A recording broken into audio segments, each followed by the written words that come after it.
कर दीजिए। Okay, thank you. तो आज क्या है, 10th है।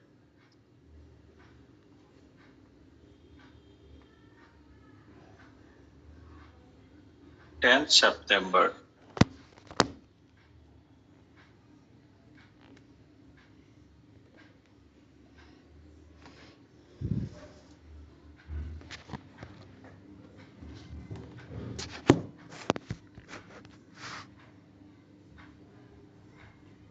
हाँ, एक बार ये शुरू करने से पहले मैं सबसे ओपिनियन ले लेता हूँ। प्रोनाउन में जो कुछ भी हम लोगों ने देखा है, किया है, सब सेटिस्फाइड है, उसमें कहीं कोई डाउट तो नहीं है? किसी को ऐसा तो नहीं लग रहा था कि आज सर मिलेंगे तो हम उनसे पूछेंगे, हम ये चीज नहीं पूछ पाए, ये बात समझ में नहीं आई? फ्रैंकली बात करिए, बिल्कुल नहीं। ओके, चलो तो एक नया टॉपिक शुरू करते हैं, क्वेश्चन टैग।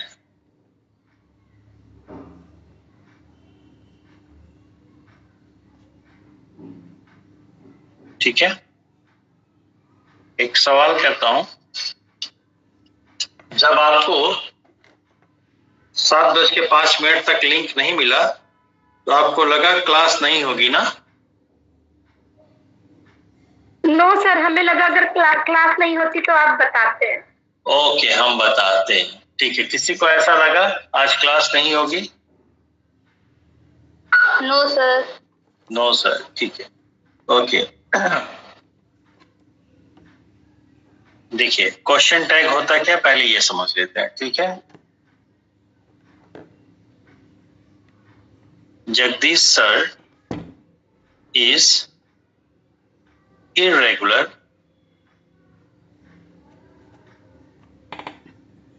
टीचर।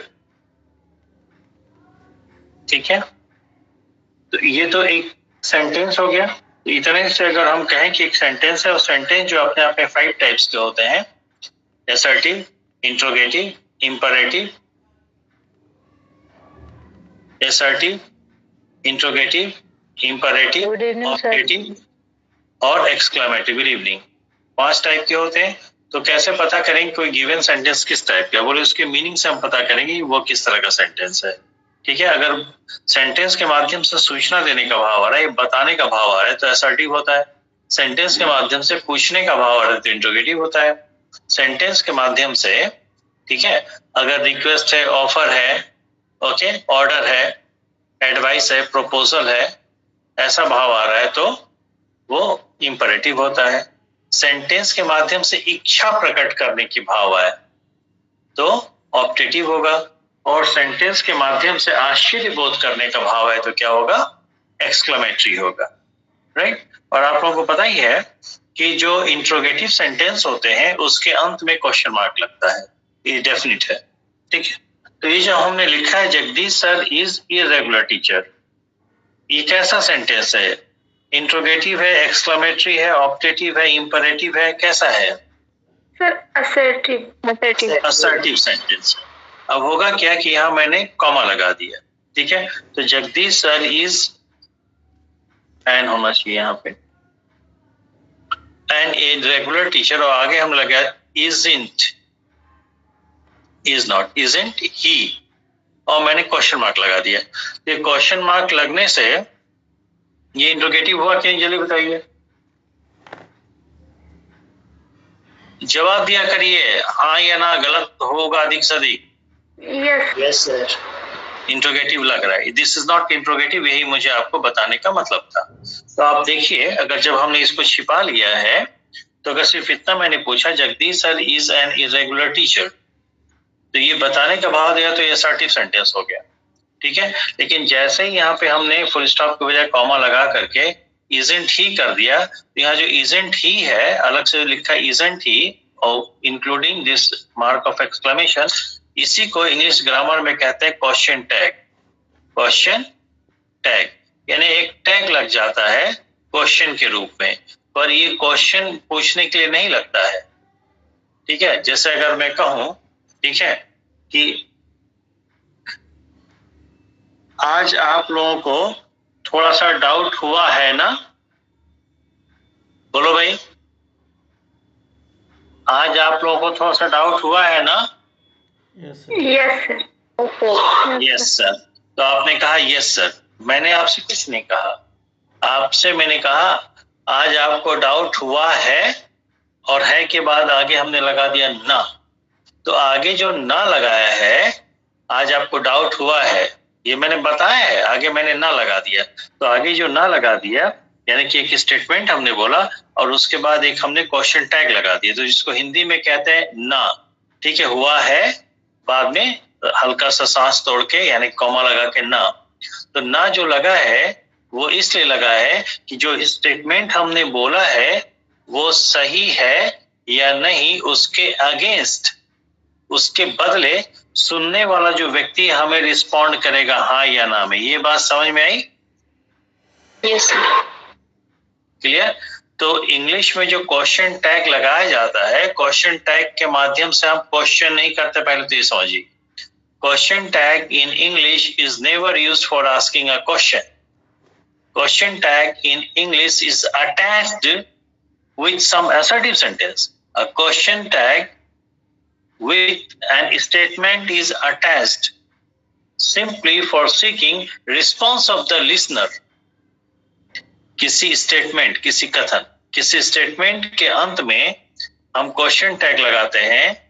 जो क्वेश्चन टैग होता है वो प्रश्न करने के लिए नहीं लगाया जाता है, क्वेश्चन करने के लिए नहीं लगाया जाता है, बल्कि किसी कथन के अंत में जो क्वेश्चन टैग लगता है, क्वेश्चन टैग सिर्फ इसलिए लगता है कि जो स्पीकर है, जो बोलने वाला व्यक्ति है, ठीक है, उसके स्टेटमेंट के प्रति सुनने वाला कुछ रिस्पॉन्ड करे कि वो सही है या वो स्टेटमेंट सही है या नहीं। ये बात समझ में आई? यस, ठीक है, ओके। जैसे अगर मैं कहूं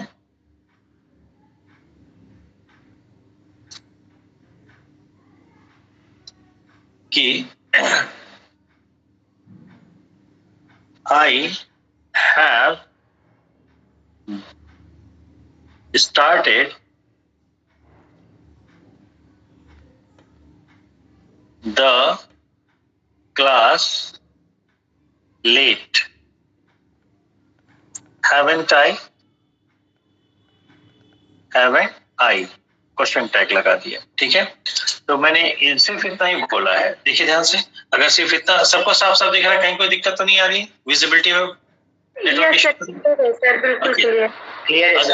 अगर हमने इतना लिखा I have started the class late, तो एक सूचना दे रहा है, असर्टिव सेंटेंस है, स्टेटमेंट है, कथन है, ठीक है। तो इतना से काम चले, तो सिर्फ मैं इतना ही लिखता या इतना ही बोलता तो आपको ये पता चलता कि सर ये स्वीकार कर रहे हैं, सर बता रहे हैं कि सर ने आज देर से क्लास शुरू करी, हाँ या ना, ठीक है। लेकिन इतना बताने के बाद अगर अंत में हमने क्वेश्चन टैग लगा दिया हैवंट आई, तो इसका हिंदी में भाव क्या आएगा? मैंने क्लास देर से शुरू की थी, की थी ना। तो जिन बच्चों को लगेगा कि हाँ सही में देर से शुरू किया था तो वो कहेंगे हाँ, और जिन बच्चों को लगेगा नहीं देर से नहीं, ये तो चलता रहता है, तो कहेंगे ना, हाँ या ना। तो ये जो क्वेश्चन टैग हमने लगाया है, ये सिर्फ और सिर्फ जो है, जो लिसनर है, जो सुनने वाला व्यक्ति है, उसका रिस्पॉन्स जानने के लिए, उसका एग्रीमेंट जानने के लिए, उसका रिस्पॉन्स जानने के लिए इस कथन के प्रति कि कथन मेरा सही है या नहीं है। Any doubt? No sir. Clear है? तो जैसे कि हमने कहा कि जब भी आप क्वेश्चन टैग लगाएंगे तो एक लिखेंगे स्टेटमेंट, तो ये होगा एक स्टेटमेंट, और स्टेटमेंट के अंत में लगेगा कॉमा, और कॉमा के बाद फिर लगेगा क्वेश्चन टैग। चूंकि टैग जो क्वेश्चन के फॉर्म में होता है इसलिए यहाँ पे लगता है क्वेश्चन मार्क, पर ये पूरा का पूरा सेंटेंस होता है असर्टिव, इंट्रोगेटिव नहीं होता है, इस बात का ध्यान रखिएगा, ठीक है। जो क्वेश्चन टैग होता है वो सिर्फ इतना ही होता है, क्वेश्चन टैग जो कॉमा के बाद होता है। ये बात समझ में आई? ठीक है। और ये जो पहला पार्ट होता है इसको हम कथन स्टेटमेंट कहते हैं।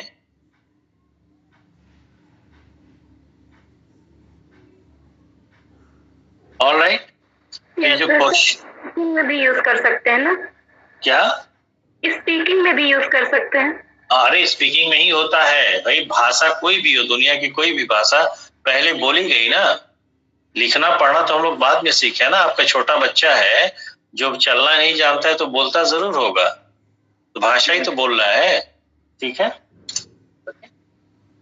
तो देखिए पहली चीज, तो जो क्वेश्चन टैग होता है, ठीक है, ये क्वेश्चन पूछने के लिए यूज नहीं होता है, ठीक है। ये जो सुनने वाला श्रोता जो होता है, जो लिसनर होता है, लिसनर का रिस्पांस जानने के लिए होता है इस स्टेटमेंट के अगेंस्ट। Any doubt? तो इसको अंत में क्वेश्चन मार्क क्यों लगा देते हैं? क्योंकि यहाँ पे जो वर्ड का स्ट्रक्चर बनेगा वो कैसा बनेगा, यहाँ पे पहले वर्ब आएगा और उसके बाद सब्जेक्ट आएगा। तो आप लोगों को इतना पता ही है कि वर्ड ऑर्डर पहले वर्ब हो बाद में सब्जेक्ट हो, पहले वर्ब हो बाद में सब्जेक्ट हो, तो एक इंट्रोगेटिव वर्ड ऑर्डर कहलाता है। और इंट्रोगेटिव वर्ड ऑर्डर के बाद में क्या लगता है? क्वेश्चन मार्क ही लगता है। ये बात समझ में आई? Yes sir.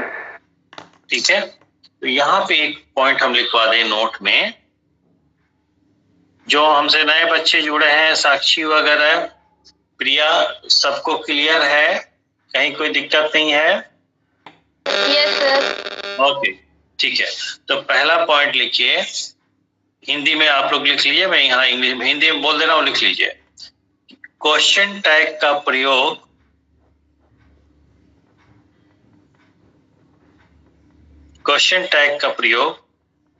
प्रश्न पूछने के लिए नहीं किया जाता।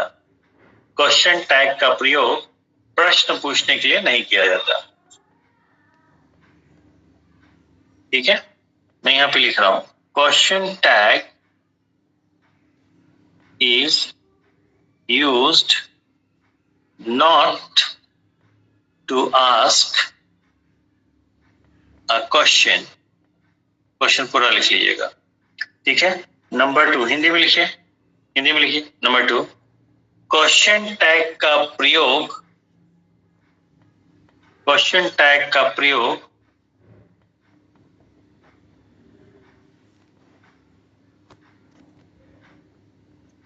वक्ता के द्वारा, क्वेश्चन टैग का प्रयोग वक्ता के द्वारा दिए गए कथन, क्वेश्चन टैग का प्रयोग वक्ता के द्वारा दिए गए कथन के प्रति रिस्पांस जानने के लिए किया जाता है,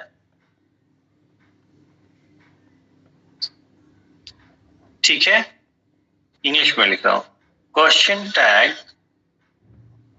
is merely used to seek response of the listener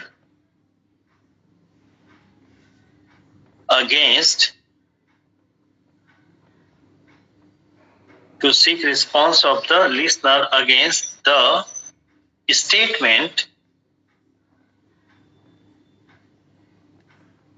given by the speaker। Sir थोड़ा ऊपर कर दीजिए। एक सेकेंड, ठीक है। Question tag is merely used to seek response of the listener, listener का रिस्पांस जानने के लिए, ठीक है। किसके प्रति रिस्पांस? अगेंस्ट का मतलब विरुद्ध नहीं, के बदले, against the statement given by the speaker. तो ये स्टेटमेंट तो स्पीकर ही देगा ना, ठीक है, ओके। और क्वेश्चन टैग भी स्पीकर ही बोलेगा, लेकिन अंत में टैग इसलिए लगाएगा कि सुनने वाला जो है वो रिस्पांस करे हाँ या ना में। जैसे अभी मैं बोल रहा हूं, रिस्पॉन्ड करिएगा। आज नेटवर्क सही है ना? Yes sir. Yes sir. Yes. हाँ, तो अगर मैं सिंपली इतना कहता आज नेटवर्क सही है, मतलब मैं आपको इन्फॉर्म कर रहा हूं कि भैया मेरे यहाँ नेटवर्क सही है, ठीक है। लेकिन जब मैंने ये कह दिया आज नेटवर्क सही है, इसके बाद ना लगा दिया, आज नेटवर्क सही है ना, तो आपने अपने आप कह दिया यस सर। तो ना जो हमने लगाया था वो सुनने वाले का रिस्पांस जानने के लिए कि जो कथन हमने दिया है कि आज नेटवर्क सही है, उसके बदले आप हाँ या ना में जवाब दे रहे हैं सही है कि नहीं, ठीक है ना। क्लियर है? यस यस, ओके, ठीक है। थर्ड पॉइंट हिंदी में लिखिए, मैं इंग्लिश में यहाँ लिख रहा हूँ, हिंदी में बोल दे रहा हूँ। क्वेश्चन टैग का प्रयोग सिर्फ और सिर्फ, क्वेश्चन टैग का प्रयोग सिर्फ और सिर्फ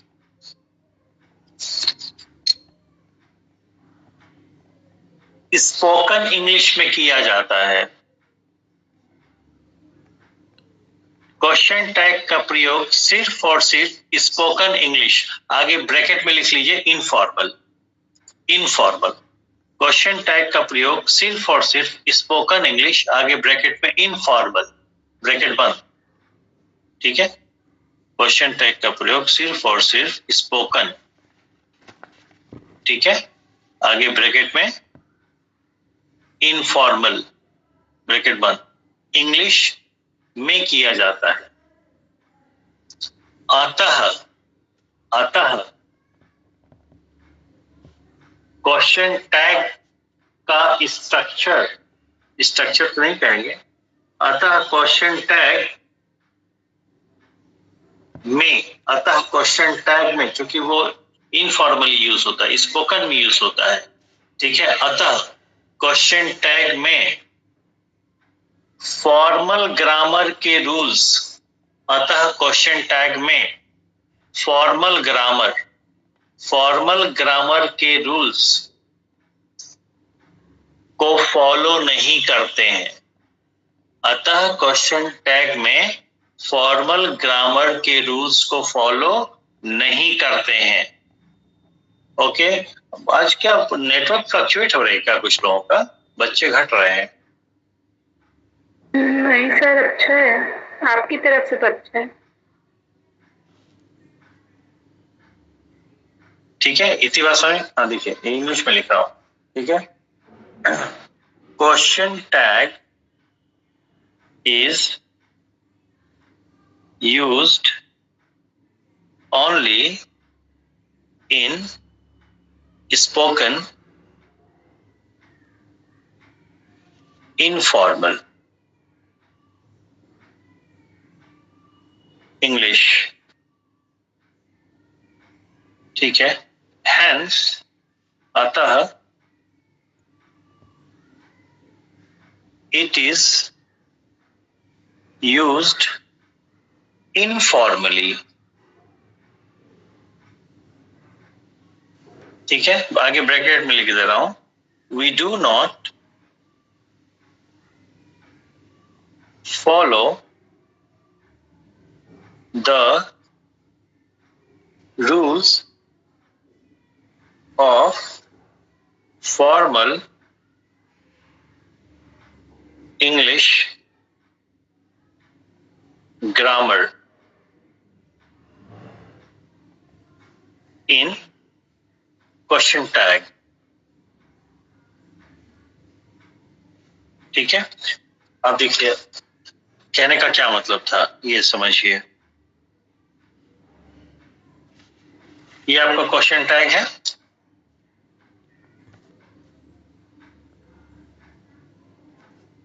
और ये तो स्टेटमेंट का पार्ट है।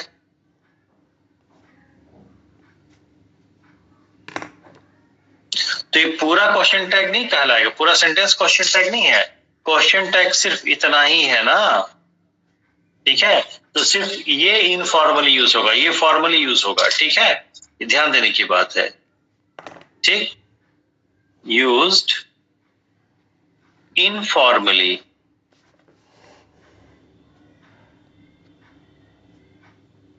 ठीक है। लेकिन ये जो है स्टेटमेंट, ये फॉर्मली यूज होगा। फॉर्मली यूज का मतलब जो ग्रामर के नियम है वो इस पे अप्लाई होंगे।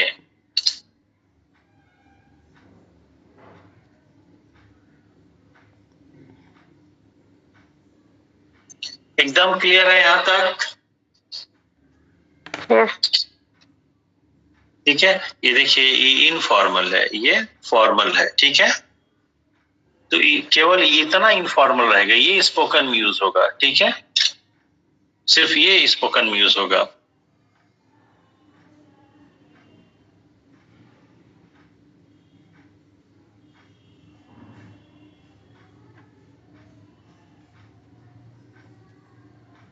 used only in spoken English. ठीक है, बोलो भाई.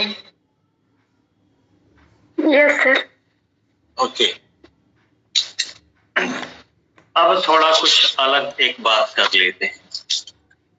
क्वेश्चन टैग क्यों यूज होता है, क्वेश्चन टैग क्या होता है ये समझ में आ गई. क्वेश्चन टैग क्यों यूज किया जाता है ये समझ में आ गई. क्वेश्चन टैग के अंत में क्वेश्चन मार्क क्यों लगाया जाता है, बोले क्वेश्चन टैग में जो शब्द आते हैं उन शब्दों का जो क्रम होता है वो इंट्रोगेटिव टाइप का होता है, इसलिए लगाते हैं. ठीक है, ओके. क्वेश्चन टैग का प्रयोग हम फॉर्मल इंग्लिश में नहीं करते हैं, रिटन इंग्लिश में नहीं करते हैं, सिर्फ और सिर्फ स्पोकन इंग्लिश में करते हैं. Spoken English is always informal. Informal का क्या मतलब है कि वहां पे ग्रामर का नियम लागू नहीं होगा. ठीक है, कोई भी भाषा तब तक सही मानी जाती है जब तक बोलने वाले व्यक्ति को सुनने वाला व्यक्ति समझ सकता है. ठीक है, ओके, यहाँ तक बात समझ में आएगी. अब जैसे कुछ बच्चे हैं जिनको ये लगता होगा कि अगर किसी सेंटेंस के अंत में, ध्यान से देखो बच्चा, किसी सेंटेंस के अंत में यदि क्वेश्चन मार्क लगा है तो ये बचपन से वो गलती से समझ बैठे हैं कि किसी सेंटेंस के अंत में अगर क्वेश्चन मार्क लगा है तो क्वेश्चन मार्क ही उस ध्यान सुनिएगा, क्वेश्चन मार्क ही उस सेंटेंस के इंटरोगेटिव होने का पहचान बन जाता है. हाँ या ना, जबकि ऐसा नहीं है. Clear, okay. मतलब मैं क्या कहना चाहता हूं कि किसी सेंटेंस के अंत में यदि क्वेश्चन मार्क लगा है तो क्वेश्चन मार्क को देख करके आप नहीं कहेंगे कि वो इंट्रोगेटिव है. ये बात समझ, क्यों? क्योंकि इंट्रोगेटिव के अलावा भी क्वेश्चन मार्क का हम यूज करते हैं कुछ अन्य सेंटेंसेस में. ठीक है, लेकिन हाँ ये जरूरी है कि अगर सेंटेंस इंट्रोगेटिव है तो उसके अंत में क्वेश्चन मार्क लगेगा. सेंटेंस यदि इंटरोगेटिव है तो उसके अंत में क्वेश्चन मार्क लगेगा. लेकिन क्वेश्चन मार्क किसी सेंटेंस के अंत में लगा है तो उसको देख के आप नहीं कह सकते कि वो इंट्रोगेटिव है. ठीक, जैसे ध्यान दीजिएगा. ठीक है, आप सब लोगों ने स्टेटमेंट बोला होगा, मे आई कम इन, सारिया मैडम, वॉट एवर. यहाँ क्वेश्चन मार्क लगता है कि नहीं? Yes sir. ठीक है, ओके. जैसे would you like to have tea. जब आपके घर पे मेहमान आते हैं तो आप कहते हैं चाय लेना पसंद करेंगे. दूसरी बात को जब आप कहते हैं चाय लेना पसंद करेंगे, दूसरी बात को इंग्लिश में क्या कहेंगे, would you like to have tea. और अंत में लग जाएगा क्वेश्चन मार्क. अब इस बात को समझिए, जब आप क्लासरूम के दरवाजे पे खड़े होकर के जब टीचर से कहते हैं मे आई कम इन मैडम, तो आप अपने मैडम से सवाल पूछ रहे हैं क्या? No sir. जवाब दीजिए. रिक्वेस्ट कर रहे हैं ना, बोलो भाई. Yes sir. रिक्वेस्ट कर रहे हैं. तो ये जो अब देखो यहाँ पे हुआ क्या है, मे हेल्पिंग वर्ब है, कम मेन वर्ब है और आई क्या है, सब्जेक्ट है. और आप लोगों ने ये पढ़ा होगा इंट्रोगेटिव में कि इंट्रोगेटिव में पहले हेल्पिंग वर्ब आता है, फिर सब्जेक्ट आता है, फिर मेन वर्ब आता है. तो वर्ड स्ट्रक्चर इसका इंट्रोगेटिव का है. ये बात समझ में आई? ओके, तो इसका वर्ड स्ट्रक्चर इंट्रोगेटिव का होने के कारण यहाँ पे मार्क ऑफ इंट्रोगेशन लगा है. लेकिन ये जो पूरा का पूरा सेंटेंस है, खुश रहिए, ये सेंटेंस का भाव अभी हम शुरू किए हैं अखिलेश, वो क्वेश्चन टैग. ठीक है, इंट्रोडक्शन ही दे रहे हैं. Okay sir. इस पूरे सेंटेंस का जो भाव है ये क्वेश्चन करने का है या रिक्वेस्ट करने का है? रिक्वेस्ट करने का है. और एक ऐसा सेंटेंस जिसके माध्यम से रिक्वेस्ट करने का भाव है, ठीक है, उस सेंटेंस को हम क्या कहते हैं, इंपरेटिव. बोलो भाई. Yes sir. Imperative sentence. ठीक है ना. उसी तरह जब आपने कहा would you like to have tea, तो आप अपने मेहमान से सवाल करते हैं कि उसको ऑफर कर रहे हैं, क्या आप चाय पियेंगे. ठीक है, तो जब आप कहते हैं क्या आप चाय पियेंगे तो क्या आप उनसे सवाल कर रहे हैं या उनको ऑफर कर रहे हैं? ऑफर कर निमंत्रण दे रहे, बोलो भाई। Okay yes sir, offer. तो यहाँ पे वुड क्या है, हेल्पिंग वर्ब है, लाइक क्या है, मेन वर्ब है, और यू क्या है, सब्जेक्ट हो गया। तो आपने पढ़ा होगा छोटे क्लासेस में कि कोई भी इंट्रोगेटिव सेंटेंस है तो उसमें पहले हेल्पिंग वर्ब आएगा, फिर सब्जेक्ट आएगा, तब मेन वर्ब आएगा।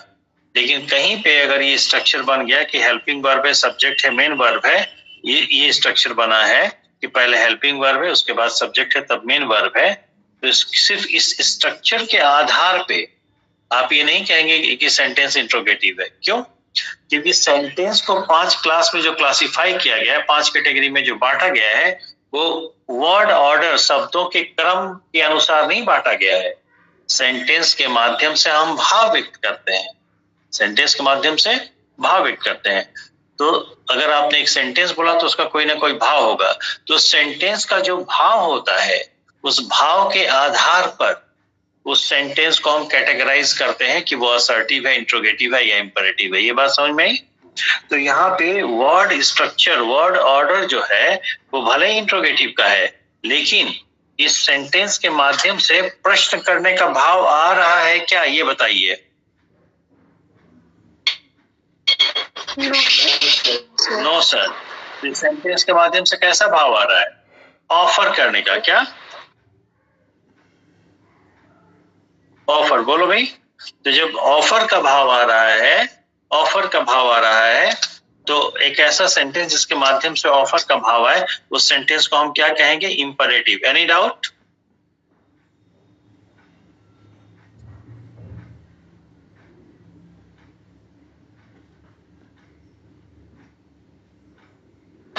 Yes sir. ऑफ हो गया सर, स्क्रीन चली गई, लगता है लाइव चली गई।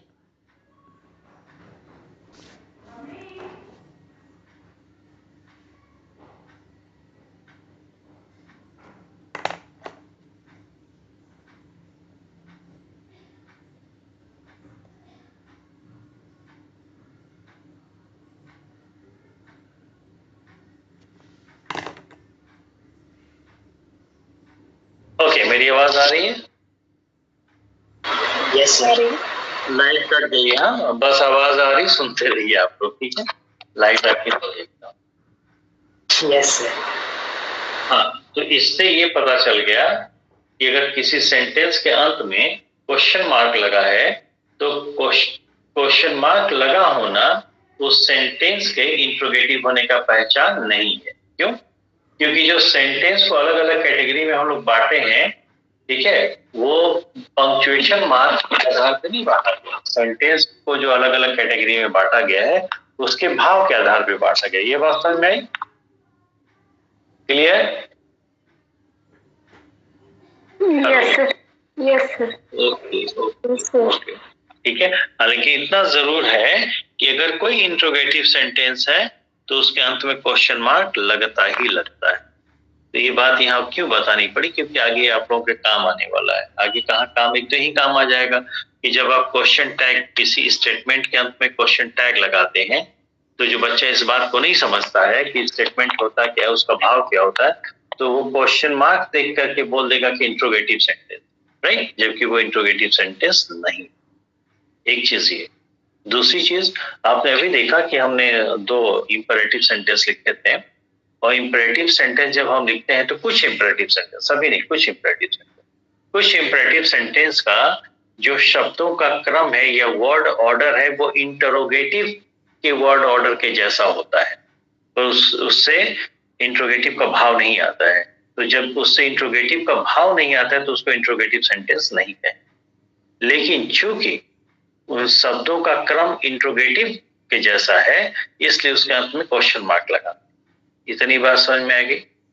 तो अगर कहीं पे इस तरह का इंपरेटिव सेंटेंस दिया है जिसके अंत में क्वेश्चन मार्क लगा है और बच्चे को नहीं पता, इसकी जानकारी नहीं है, और पूछ दिया गया कि कैसा सेंटेंस है, तो क्वेश्चन मार्क को देख के बता देगा कि इंट्रोगेटिव सेंटेंस, राइट। एक बात ये। दूसरी बात, जब आप लोग डायरेक्ट इनडायरेक्ट करने जाएंगे, तो आप लोग सभी लोग डायरेक्ट इनडायरेक्ट पढ़े ही हैं, तो आपको पता है कि डायरेक्ट इनडायरेक्ट में जो डायरेक्ट में आपको सेंटेंस दिया जाता है, असर्टिव को बदलने का तरीका अलग है, इंटरोगेटिव को बदलने का तरीका अलग है और इंपरेटिव को बदलने का तरीका अलग है। तो चूंकि अभी आपने देखा कि इंपरेटिव के भी अंत में क्वेश्चन मार्क लगता है और इंटरोगेटिव के अंत में भी क्वेश्चन मार्क लगता है, तो अगर डायरेक्ट में आपको ऐसा सेंटेंस दिया गया है जिसके अंत में क्वेश्चन मार्क लगा है और वो इंटरोगेटिव ना होकर के इंपरेटिव है, तो गलती से, अगर आपको नहीं जानकारी, तो गलती से आप क्वेश्चन मार्क देख करके कहेंगे अच्छा ये क्वेश्चन मार्क है, ये तो इंटरोगेटिव होगा, तो इंटरोगेटिव के तरीके बदल देंगे, जबकि वो एक्चुअली क्या है, इंपरेटिव है, तो उसको इंपरेटिव के तरीके बदलेंगे। लाइट आ गई, ठीक है, अभी 2-3 मिनट लगेगा। हाँ, ओके, ठीक है, बात समझ में आई सबको? Yes sir. Yes sir. मैं तब तक मोबाइल के नेट से कनेक्ट करने की कोशिश करता हूँ, देखता हूँ कनेक्ट मतलब चल जाए।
दिख रहा है थोड़ा बहुत आप लोगों को?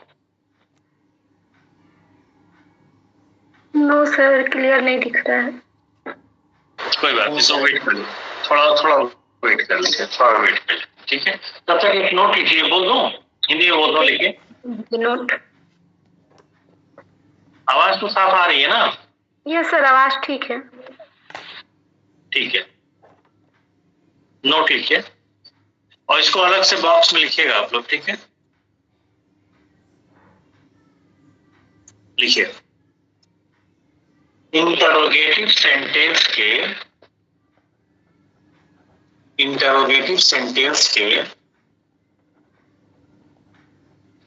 अंत में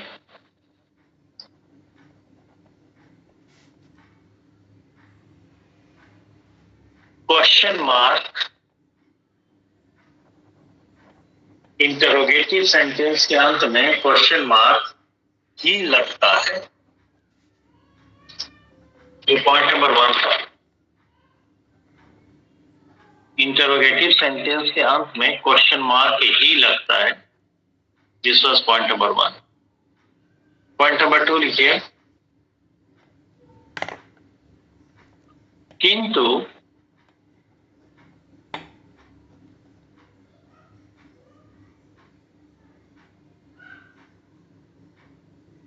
मार्क ऑफ इंटरोगेशन, जिसको हम आमतौर पे क्वेश्चन मार्क कहते हैं ना, एक्चुअल नाम उसका क्या, मार्क ऑफ इंटरोगेशन। किंतु मार्क ऑफ इंटरोगेशन,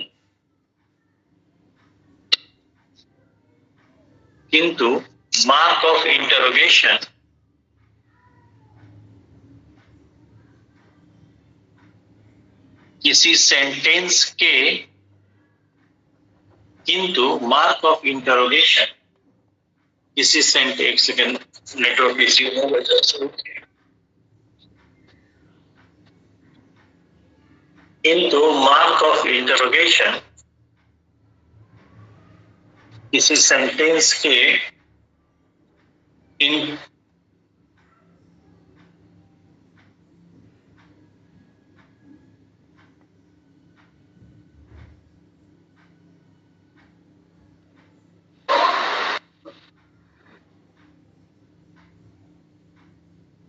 ओके, अभी दिख रहा है? Yes sir. Yes sir. Yes sir.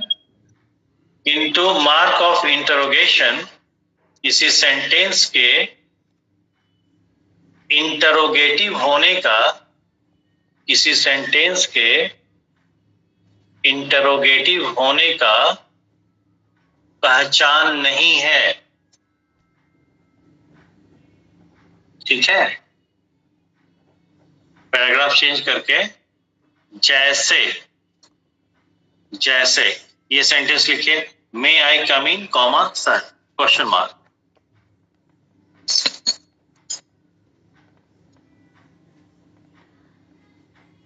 ठीक है, जैसे may I come in comma sir question mark, sir में कैपिटल रहेगा क्वेश्चन मार्क।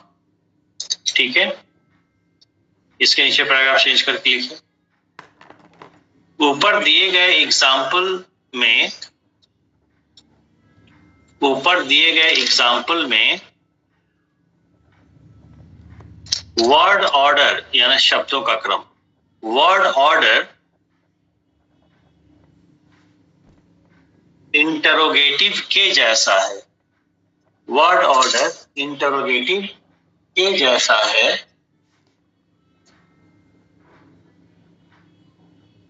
अतः इस सेंटेंस के अंत में, अतः इस सेंटेंस के अंत में mark of interrogation, mark of interrogation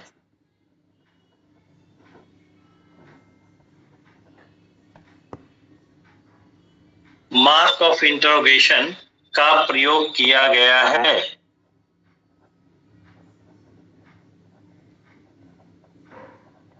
full stop.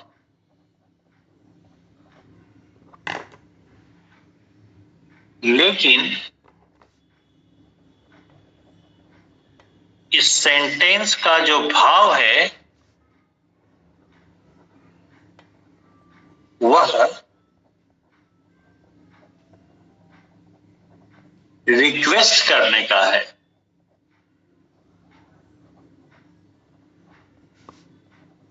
इस सेंटेंस का जो भाव है वह रिक्वेस्ट करने का है, कॉमा, और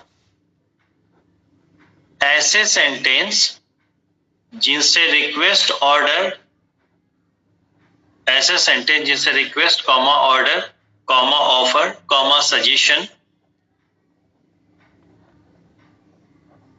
कॉमा प्रपोजल इत्यादि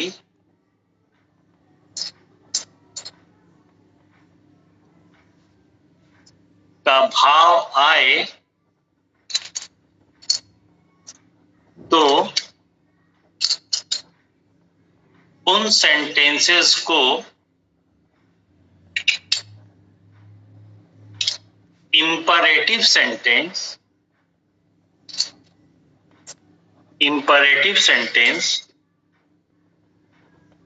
के कैटेगरी में, इंपरेटिव सेंटेंस के कैटेगरी CATEGORY, इंपरेटिव सेंटेंस के कैटेगरी में रखा जाता है। एकदम क्लियर है?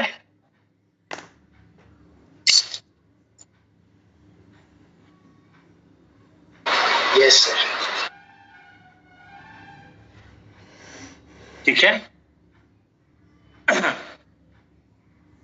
तीसरा पॉइंट या चौथा पॉइंट जो भी नेक्स्ट पॉइंट डाल के लिखिए, सेंटेंस का क्लासिफिकेशन या वर्गीकरण जो लिखना चाहे लिखिए, सेंटेंस का क्लासिफिकेशन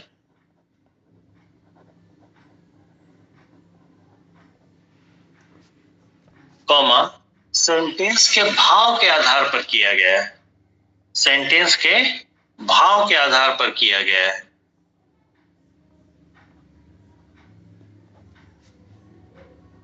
सेंटेंस का क्लासिफिकेशन कॉमा सेंटेंस के भाव के आधार पर किया गया है, कॉमा ना कि उसमें प्रयोग किए गए, ना कि उसमें प्रयोग किए गए पंक्चुएशन मार्क के आधार पर, ना कि, ना को हाईलाइट करिएगा, ना कि उसमें प्रयोग किए गए पंक्चुएशन मार्क PUNCTUATION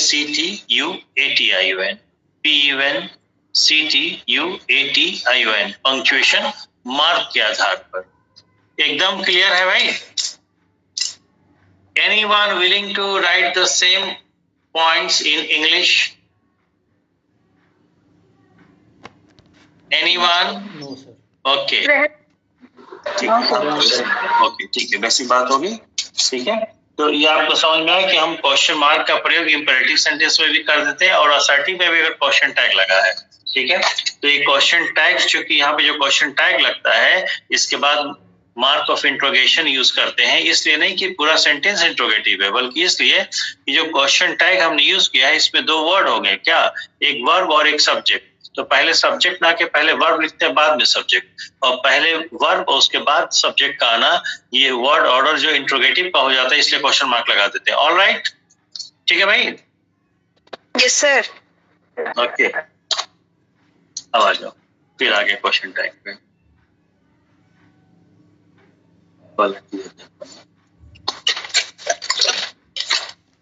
अब ये देखिए, स्टेप वाइज फॉलो करते हैं। ठीक है,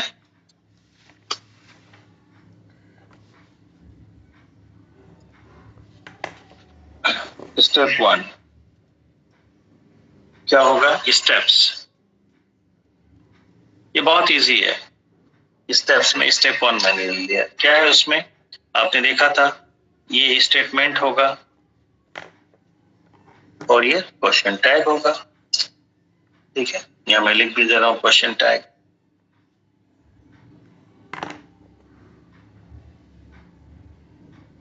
एक चीज का ध्यान रखिए, क्या, कि क्वेश्चन टैग में पहले तो आएगा वर्ब और उसके बाद आएगा सब्जेक्ट। सब्जेक्ट आपका नाउन होता है।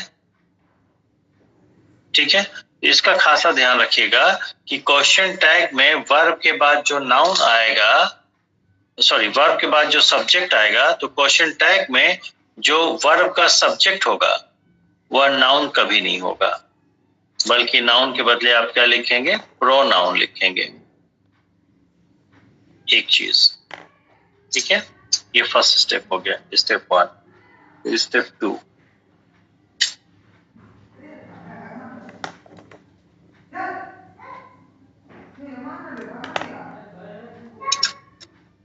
यहां पे आपने देखा कि चूंकि स्टेटमेंट है,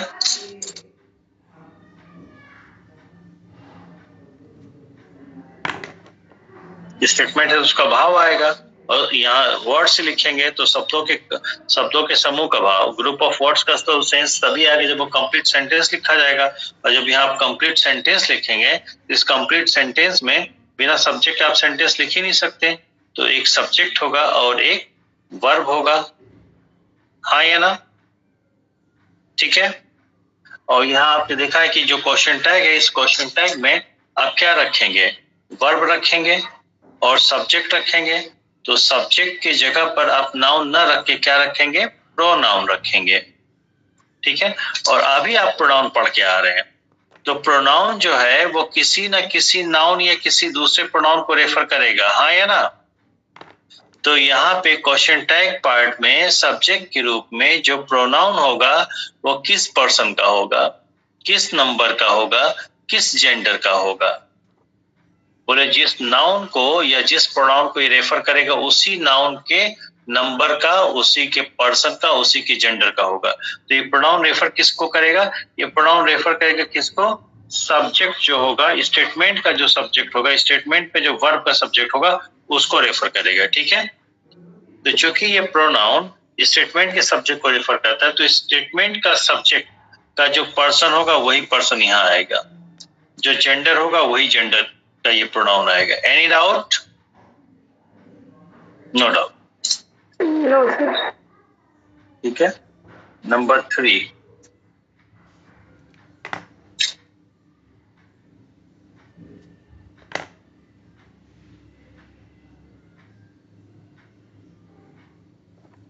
यहाँ पे देखिए आपका ये वर्ब होगा, वर्ब में फाइनाइट वर्ब होगा, क्योंकि सब्जेक्ट तो उस फाइनाइट वर्ब का ही होगा ना, तो यहाँ पे सब्जेक्ट होगा। ठीक है, तो ये जो सब्जेक्ट होगा किसका सब्जेक्ट है? इस वर्ब का सब्जेक्ट है। तो जो भी फाइनाइट वर्ब है, इस वर्ब का ये सब्जेक्ट होगा, तो फिर हर फाइनाइट वर्ब का अपना पर्सनल सब्जेक्ट होता है, और फाइनाइट वर्ब का जो पर्सन सब्जेक्ट होता है उस सब्जेक्ट के नंबर से फाइनाइट वर्ब एग्री करता है, हाँ या ना? पढ़े है ना सब्जेक्ट वर्ब एग्रीमेंट, बोलो भाई। Yes sir. ठीक है, तो यहाँ पे ये जो वर्ब होता है ये फाइनाइट वर्ब होता है और इस फाइनाइट वर्ब का ये सब्जेक्ट होता है, तो इस सब्जेक्ट के नंबर से ये वर्ब एग्री करेगा। तो तीसरा पॉइंट आप ये भी देख लीजिएगा कि the verb, this verb agrees, समत होता है, this verb agrees with the number and person of its subject। ठीक है, और इस वर्ब का सब्जेक्ट कौन होता है? ये वाला प्रोनाउन। एकदम क्लियर है? Yes sir. चौथा पॉइंट पे आ जाते हैं।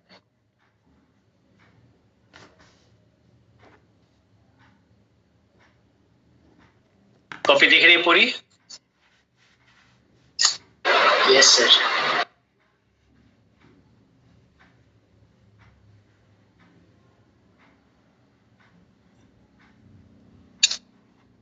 क्योंकि यहाँ पे एक सब्जेक्ट होगा, वो नाउन या प्रोनाउन हो सकता है, यहाँ पे एक वर्ब होगा, यहाँ भी वर्ब होगा, और यहाँ भी सब्जेक्ट होगा। सब्जेक्ट या प्रोनाउन लिखते हैं, सब्जेक्ट लिखा मतलब सब्जेक्ट ग्रुप में प्रोनाउन ही आएगा। ठीक है, तो अभी आपने पढ़ा है सब्जेक्ट वर्ब एग्रीमेंट में कि कोई भी सेंटेंस हम लिखते हैं सब्जेक्ट पर लिखते हैं और सब्जेक्ट के बारे में बताता कौन है? वर्ब। तो वर्ब जो सब्जेक्ट के बारे में बता रहा है वो तीन में से किसी एक प्रकार का हो सकता है। कौन कौन सा हो सकता है? बोलिए। वर्ब जो है बी फॉर्म का वर्ब हो सकता है, या डू फॉर्म का वर्ब हो सकता है, या हैव फॉर्म का, हाँ या ना? Yes sir. ठीक है, तो आपको ये देखना पड़ेगा कि यहाँ वर्ब हम कहाँ से लाएं। ठीक है, तो यहाँ वही वर्ब आएगा जो वर्ब स्टेटमेंट में है। तो अगर स्टेटमेंट में बी वर्ब है तो क्वेश्चन टैग में भी जो वर्ब आएगा बी वर्ब आएगा। स्टेटमेंट में अगर हैव वर्ब है तो क्वेश्चन टैग में भी जो डू वर्ब है, अगर स्टेटमेंट में डू वर्ब है तो क्वेश्चन टैग में भी क्या आएगा? डू वर्ब आएगा। स्टेटमेंट में अगर हैव वर्ब है तो क्वेश्चन टैग में कौन सा वर्ब आएगा? Have verb. तो यानी कि यहाँ जो वर्ब हम रखेंगे कहाँ से लाएंगे, कैसा वर्ब लाएंगे? बोले जैसा वर्ब यहाँ पे होगा स्टेटमेंट में वही वर्ब। और एरो को देखिए, एरो कहाँ आ रहा है? स्टेटमेंट वाले वर्ब से क्वेश्चन टैग की तरफ एरो हेड आ रहा है। बात समझ में आ रही है? यानी इधर से इधर आया, तो जो यहाँ रहेगा वही यहाँ रहेगा, जो यहाँ रहेगा वो यहाँ रहेगा, जो यहाँ रहेगा वही यहाँ रहेगा। Any doubt?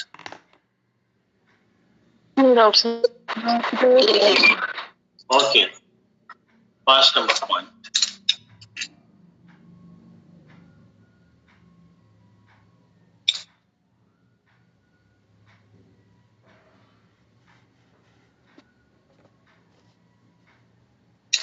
देखिए, यहाँ पे सब्जेक्ट रहेगा, इसका वर्ब रहेगा,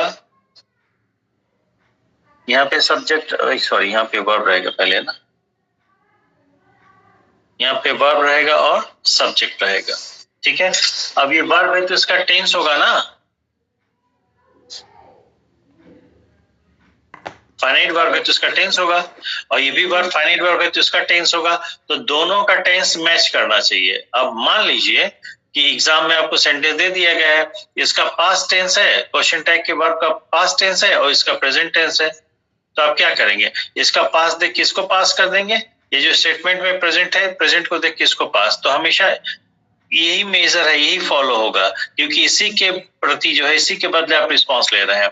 ठीक है, तो टेंस, इसका टेंस होगा, इसका भी टेंस होगा। यहां भी देखिए टेंस किधर से एरो जा रहा है? स्टेटमेंट वाले वर्ब की तरफ से क्वेश्चन टैग पे जा रहा है एरो, यानी कि जो टेंस इसका होगा वही यहाँ फॉरवर्ड हो जाएगा। Any doubt? ठीक है, तो यहाँ एक नोट लिखा दे रहा हूं, छोटा सा नोट। ठीक है क्या? The tense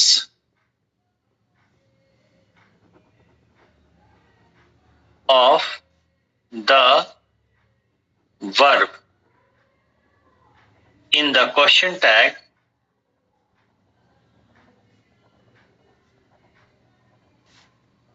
is the same as that of the verb in the statement. ठीक है, मैंने क्या लिखा है? The tense of the verb का tense in the question tag, the tense of the verb in the question tag is the same as that of, वैसा ही होता है जैसा टेंस स्टेटमेंट के वर्ब का होता है। कोई दिक्कत? कोई हिंदी में लिखना चाहता है? साक्षी लिखा दें? लिखा दीजिए सर। लिखो बेटा, यहाँ लिखो, इसी के नीचे लिखो। लिखो, आप लोग बिल्कुल संकोच मत किया करिए, लिखो बेटा, इसी के क्वेश्चन टैग के नीचे लिखना, ठीक है? क्वेश्चन टैग में दिए गए वर्ब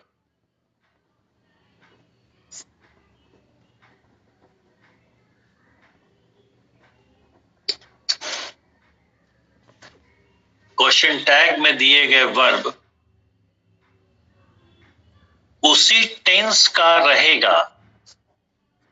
क्वेश्चन टैग में दिए गए वर्ब उसी टेंस में रहेगा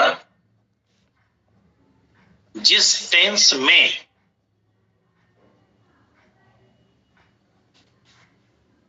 स्टेटमेंट का वर्ब होगा।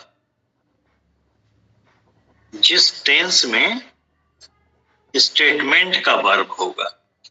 एकदम क्लियर है? Yes sir. Yes sir. ठीक, फाइनल पॉइंट 6 नंबर।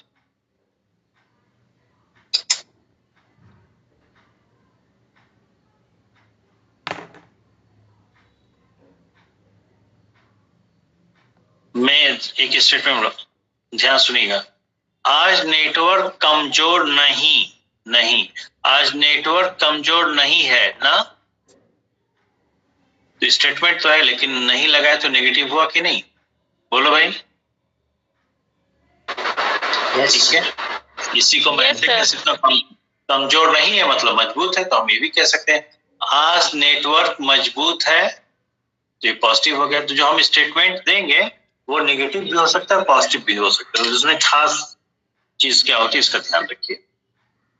अगर स्टेटमेंट हमारा पॉजिटिव है, ठीक है, तो जो टैग होगा वो नेगेटिव चलेगा। ओके, और यदि हमारा स्टेटमेंट नेगेटिव है तो जो टैग होगा वो पॉजिटिव चलेगा। इतनी बात समझ में आई? ठीक है, ओके। अब ये समझ लीजिए, इसके अनुसार नहीं चलेगा, टैग के अनुसार स्टेटमेंट नहीं चलेगा, स्टेटमेंट के अनुसार ही टैग चलेगा। यानी जो भी बदलाव या इंप्रूवमेंट करने हैं हमको सिर्फ और सिर्फ टैग में करना है, क्योंकि आपका टॉपिक है क्वेश्चन टैग। तो क्वेश्चन टैग कौन है? सिर्फ इतना ही, कॉमा के बाद जो है ये इतना ही तो क्वेश्चन टैग है। ये तो स्टेटमेंट है। स्टेटमेंट पे आपको कुछ करना ही नहीं है, जो करना है केवल क्वेश्चन टैग में करना है। और क्वेश्चन टैग में जो भी करेंगे वो स्टेटमेंट के आधार पे करेंगे। इतनी बात क्लियर है? ओके, तो हमें 6 पॉइंट्स देखें। क्या क्या 6 पॉइंट्स थे?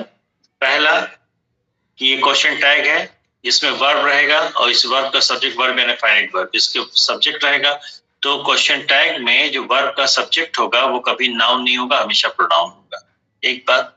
दूसरी बात, ये जो प्रोनाउन आएगा सब्जेक्ट के रूप में क्वेश्चन टैग में, प्रोनाउन है तो किसी नाउन को रेफर करेगा। ये किस नाउन को रेफर करता है? स्टेटमेंट का जो सब्जेक्ट है उसको।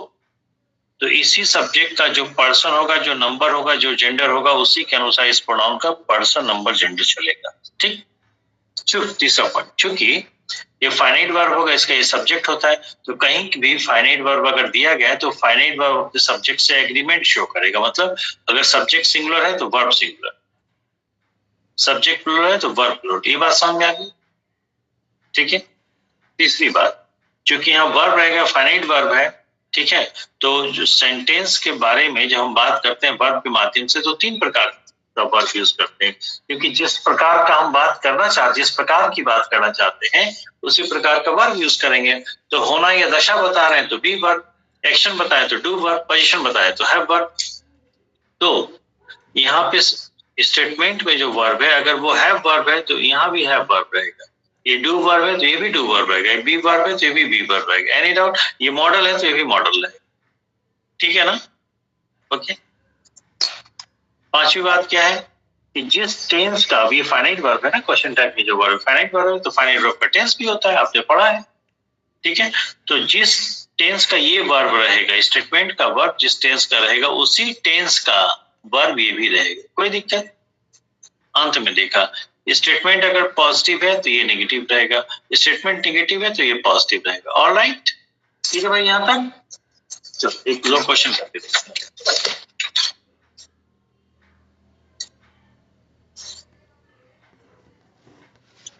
किसी ने कहा, जैसे अब इसमें जो भी बच्चे हैं, अच्छा चलो मैं नाम लेके ही आज पूछ लेता हूँ।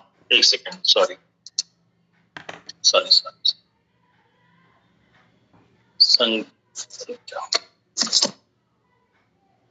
मैं एक सवाल कर रहा हूँ, उसका जवाब दीजिएगा। मैं सिर्फ नहीं, लक्ष्य और लता प्रिया साक्षी, लक्ष्य लता प्रिया साक्षी, ठीक है। जगदीश सर इरेगुलर टीचर है ना? जवाब दो। लक्ष्य लता प्रिया साक्षी, एक सवाल कर रहा हूं प्रैक्टिकल, उसका जवाब दो। जगदीश सर इरेगुलर टीचर हैं? लो, कोई जवाब ही नहीं दे रहा है। चलो सर, नहीं है। संगीता है, लता है। जगदीश सर इरेगुलर टीचर है ना?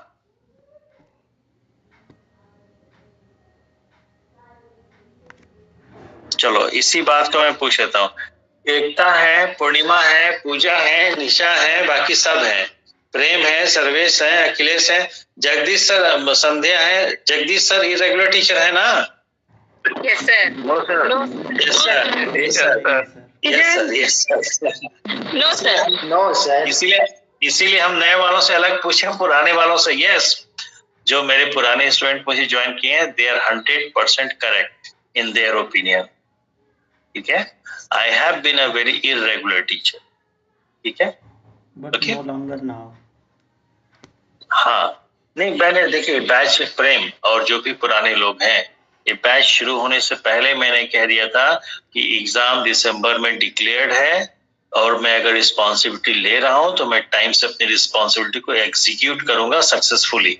उसमें मैंने एक लाइन ऐड किया था कि I am a man of situation, I am a man of situation, जैसी परिस्थितियों को ऐसा काम कर लेंगे। ठीक है, और जो पुराने बच्चे हैं उनको आश्चर्य हो रहा होगा, यार ऐसा कहा इस बैच में जगदीश सर की तबीयत ही नहीं खराब हो रही है कि नहीं? है ना? बाकी बैचेस जो इससे पहले चले थे 1-1 घंटे के ही चलते थे, तबीयत भी खराब हो जाती थी। ठीक है, ओके, बस में है कि नहीं? तो ऐसा नहीं है कि बॉर्डर पे जो सैनिक होता है उसको दर्द नहीं होता, उसको थकान नहीं लगती, उसको प्यास नहीं लगती, उसको भूख नहीं लगती, उसको परिवार की याद नहीं आती। लेकिन अब उसके पास जिम्मेदारी ऐसी है कि अगर उसी को भूख लग जाए और भूख के बहाने के मारे अगर वो बैठ जाए, तो फिर देश में बाकी लोगों का क्या हाल होगा? ठीक है, आई बात समझ में? तो अब ये है कि हमारी चाहे तबीयत खराब हो चाहे जो हो, जब तक हम बेड रिडन नहीं हो जाएंगे क्लास रुकने वाली नहीं है। बाकी हम और कोई बैचेस लें चाहे ना लें। ठीक है, तो ये लक्ष्य, बाकी जो लोग कहें कि जगदीश सर इरेगुलर है, they are very much correct, at least 100% correct. ठीक है, और इन लोगों को आश्चर्य हो रहा होगा कि ऐसा कैसे हो गया। तो देखो अब मैं क्या लिखने जा, जगदीश सर इज इरेगुलर नहीं, वेरी इरेगुलर या रेगुलरली इरेगुलर अगर कहूं तो ठीक रहेगा। Regularly irregular, Jagdish sir is very irregular. ठीक है, अब मैंने कॉमा लगा दिया यहाँ पे, स्टेटमेंट हो गया। अब आपको यहाँ क्वेश्चन टैग एक लगाना है। ठीक है, क्वेश्चन मार्क में लगा दिया, टैग लगाना है। तो टैग में क्या चलेगा, यहाँ पे सॉरी यहाँ पे वर्ब रहेगा और उसके बाद क्या रहेगा, सब्जेक्ट। सब्जेक्ट के रूप में यहाँ प्रोनाउन रहेगा, नाउन नहीं रहेगा। ठीक है, तो एक चीज आपने देखा कि स्टेटमेंट अगर पॉजिटिव है तो ये नेगेटिव रहेगा। स्टेटमेंट नेगेटिव है कि पॉजिटिव, पॉजिटिव है स्टेटमेंट, इसमें नो नॉट नेवर नहीं लगा है। ठीक है, तो पॉजिटिव है, नेगेटिव नहीं है। तो जब ये पॉजिटिव स्टेटमेंट, तो आपका ये जो क्वेश्चन टैग है कैसा रहेगा, नेगेटिव रहेगा। ठीक है, जगदीश सर, तो जगदीश के लिए जो प्रोनाउन आएगा यहाँ पे क्या आएगा, third person singular number masculine gender. तो third person singular number masculine gender ही आएगा कि नहीं? Yes sir. Yes sir. उसके बाद आप यहाँ वर्ब रखेंगे, तो वर्ब कहाँ से लाएंगे, बोले यहीं से लाएंगे। यहाँ बी वर्ब है कि नहीं? Yes sir. तो यहाँ भी बी वर्ब आएगा। अब ही के लिए, अच्छा टेंस भी होना चाहिए, वार्स नहीं रखेंगे, टेंस भी। तो ही के लिए प्रेजेंट टेंस में बी वर्ब सिंगुलर नंबर क्या आएगा, इज आएगा। तो इज ही तो पॉजिटिव जा रहा है। अब नेगेटिव करने के लिए नॉट रखेंगे, इसका ध्यान रखिएगा। वर्ब और नॉट को अलग अलग नहीं लिखते हैं, वर्ब और नॉट को कॉन्ट्रैक्ट करते हैं, contracted form of the verb लिखते हैं with not. Not is contracted with the verb. ठीक है, तो ये सही मायने में लिखा जाएगा isn't he, ISNT, isn't he, और ये क्वेश्चन मार्क लग जाएगा। ये बात समझ में आई?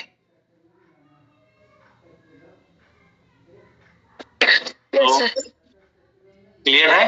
तो अब हम ये देखते हैं contraction of the verb with not, क्योंकि क्वेश्चन टैग में जब आप क्वेश्चन टैग नेगेटिव बनाएंगे तो क्वेश्चन टैग को नेगेटिव में लिखने के लिए नॉट का प्रयोग होता है। लेकिन नॉट अगर अलग, वर्ब को अलग लिखते हैं, नॉट को अलग लिखते हैं, तो ये फॉर्मल स्टाइल होगा। और क्वेश्चन टैग को फॉर्मली हम यूज नहीं करते हैं, इनफॉर्मली ये स्पोकन वाला पैटर्न फॉलो करते हैं। और जो contracted form, hold on please, जो contracted form of the verb होता है, जो shorted form of the verb होता है, ठीक है, वो फॉर्मल इंग्लिश में नहीं, इनफॉर्मल इंग्लिश में आता है, रिटेन इंग्लिश में नहीं, स्पोकन इंग्लिश में आता है। ये बात समझ में आई? Yes sir. Yes sir. लगे हाथ एक इनफॉर्मल का एग्जांपल और दिखा देता हूं। ईच ऑफ द स्टूडेंट या ईच हैज टू, चलो ईच has completed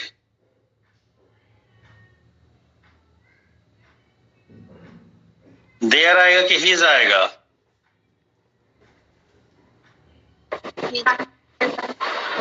क्या आएगा work, his work, what's work, their, और क्या आएगा, हीज वर्क, हीज आएगा। तो हीज किसके लिए आया है, ईच के लिए ना? Yes sir. आपने पढ़ा है फॉर्मल इंग्लिश में, फॉर्मल में पढ़ा है कि ईच जो है ग्रामेटिकली सिंगुलर होता है। तो जब हमने ये बोला each has completed his work, तो क्या भाव आ रहा है, केवल एक ने अपना काम पूरा किया है कि सबने काम पूरा कर लिया है? सबने। लेकिन हर किसी ने व्यक्तिगत रूप से अपना अपना काम पूरा किया है। तो ग्रामेटिकली तो सिंगुलर का भाव दिया है, इसलिए हैज वर्ब आया है, और इसीलिए पॉजेसिव एडजेक्टिव भी सिंगुलर आया है। लेकिन ईच का जो एक्चुअल मीनिंग होता है, जो प्रैक्टिकल मीनिंग होता है, वो सिंगुलर का सेंस देता है कि प्लूरल का? प्लूरल का, बताया भी होगा। ठीक है, तो अब जब यहाँ पे आप क्वेश्चन टैग लगाएंगे, ध्यान से देखिएगा। ठीक है, कॉमा यहाँ लगा दे, जगह नहीं, क्वेश्चन टैग नहीं आता।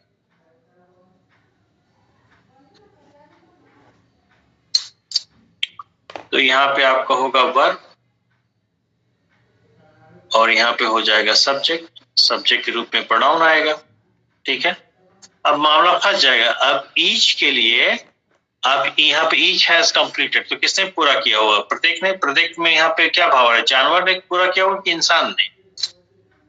इंसान ने। तो आपने अब देखा भी है कि ईच के लिए आप ही का यूज करके आए भी प्रोनाउन में, हाँ या ना?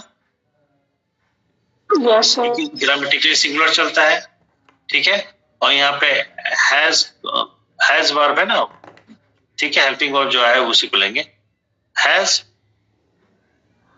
तो हैज ही, चूंकि पॉजिटिव है, नेगेटिव करने के लिए आप क्या कर देंगे, हैजंट कर देंगे, HASNT, हैजंट ही, क्योंकि ईच के लिए आप ही का प्रयोग करते हैं, और चूंकि ही सब्जेक्ट है तो आप हैज यूज कर देंगे, ठीक है। लेकिन ये फॉर्मली यूज नहीं होता है, इनफॉर्मली यूज होता है।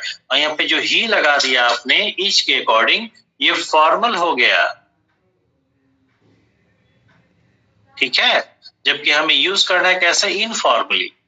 तो चूंकि इनफॉर्मली का क्या मतलब, ये समझिए कि किसी भाषा को जब आप बोलते हैं तो उसके कुछ जो नियम कानून है उसको कंसिडर करते हुए बोलेंगे या यूज करेंगे, या प्रैक्टिकली आप बात कर देते कि जैसा भाव है वैसा बोल दो। तो ईच जो है प्रैक्टिकल भाव प्लूरल का देता है ना, ठीक है, वास्तविक भाव प्लूरल का देता है। और जो इनफॉर्मल होता है वो वास्तविक भाव पे चलता है, नियम कानून को फॉलो नहीं करता है, ये इनफॉर्मल यूज होगा। तो यहाँ पर ये पूरा का पूरा मामला ही गड़बड़ है, ठीक है। तो ईच के लिए क्या आ जाएगा, दे आएगा, क्योंकि प्लूरल कंसीडर होगा ना प्रैक्टिकली। बोलो भाई, अरे Yes, समझ में नहीं आ रहा है, क्लियर? क्योंकि आपने ये देखा है ना कि ईच का ग्रामेटिकल नंबर सिंगुलर होता है, यानी कि फॉर्मली सिंगुलर होता है, पर इनफॉर्मली तो प्लूरल होता है। और क्वेश्चन टैग तो इनफॉर्मल में चलता है, फॉर्मल में नहीं चलता है। तो इसलिए चूंकि प्रैक्टिकल भाव वास्तविक भाव प्लूरल का दे है, तो हम यहाँ दे लगाएंगे। अब रही बात वर्ब की, तो जब सब्जेक्ट दे है तो वर्ब हैज नहीं आएगा, उसका प्लूरल हैव आएगा। कोई दिक्कत? No, sir. ठीक है। अब नॉट अलग से नहीं लिखेंगे, इसको कॉन्ट्रैक्ट करेंगे, ये हो जाएगा हैवेंट, HAVENT, हैवेंट, दे, क्लियर। और जो इस बात को अगर नहीं पढ़ा है, नहीं जानता है क्या कि क्वेश्चन टैग मात्र इतना ही है और क्वेश्चन टैग जो है इनफॉर्मल होता है, तो उसको लगेगा कि यार ये तो गलत है, क्योंकि बात ईच की हो रही तो यहाँ दे ना आके ही आना चाहिए था। समझ में आई बात? Yes sir. क्लियर? चलो अभी मैं कॉन्ट्रैक्शन वाली बात कर लेता हूँ। आज आपको शीट भेज दूंगा और शीट को करिएगा। तो शीट को जैसे कि प्रोनाउन में 90% हमने थ्योरी पढ़ा दिया था, 10% जो बचा था वो शीट में जहां जहां मामले आए थे वहां बता दिया। तो वही काम यहाँ भी मैं कर दूंगा, ठीक है। देखो, contraction of verb with not.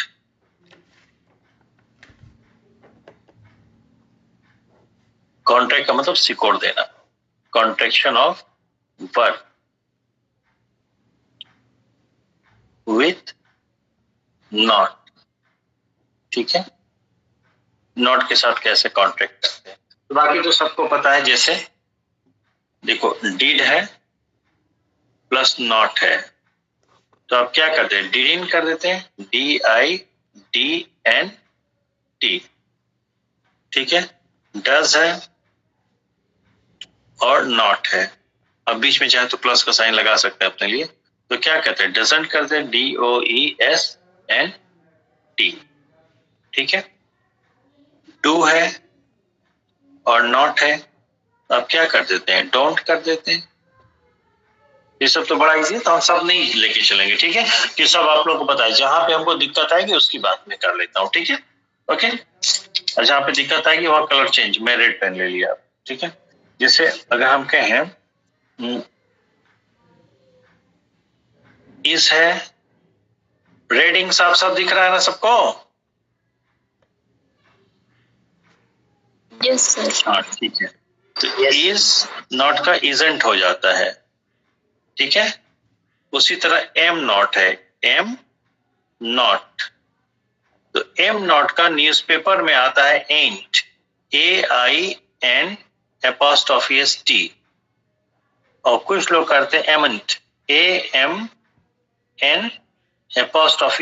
एमंट, ठीक है। तो एम नॉट का जो है ना तो एंट होता है ना एमंट होता है, एम नॉट का होता है आरेंट, ARENT, ठीक है, तो फिर आपके दिमाग में बात आ रही होगी कि सर आर नॉट का क्या होता है? आर नॉट, तो आर नॉट का भी आर एन टी होता है। क्लियर है? इसी को मैं थोड़ा ऐसे कर देता हूं, जो कॉन्ट्रैक्शन होगा किसका, एम नॉट का, चाहे आर नॉट का, दोनों का होता है, इसलिए एंड कर दिया बीच में। ठीक है, तो एम नॉट का चाहे आर नॉट का होगा A R E N apostrophe T. ठीक है भाई, ठीक है।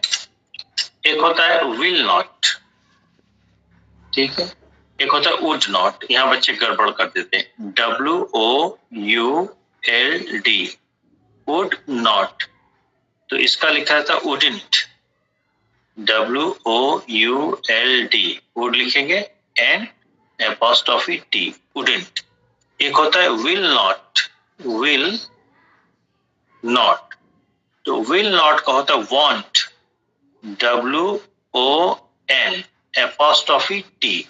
ये अब आपका इंपॉर्टेंट हो गया, ठीक है, क्योंकि बच्चों को कई बार लगता है वांट जो है वुड नॉट का कॉन्ट्रैक्शन है, जबकि वुड नॉट का कॉन्ट्रैक्शन क्या होता है, वुडंट होता है। वांट किसका होता है, विल नॉट का। बात समझ में आई? ठीक है,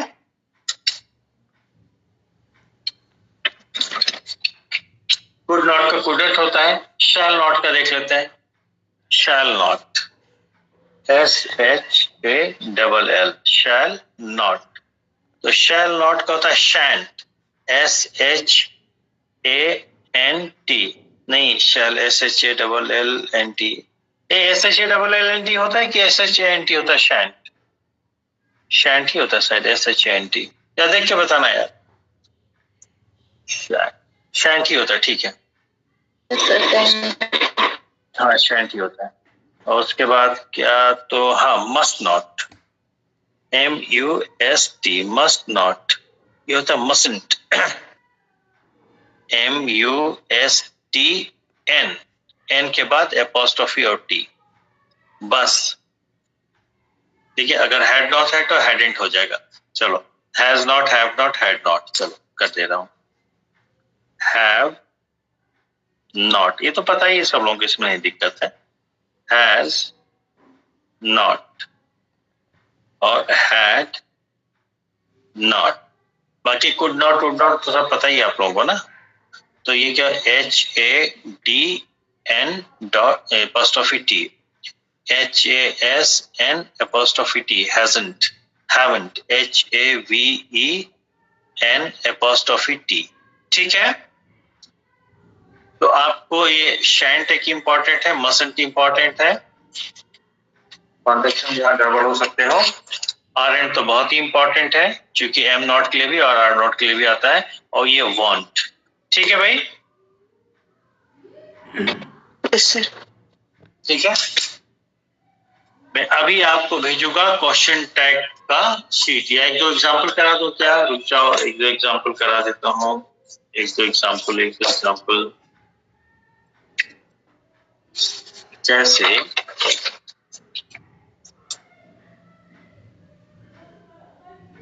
एक एग्जांपल ले लो,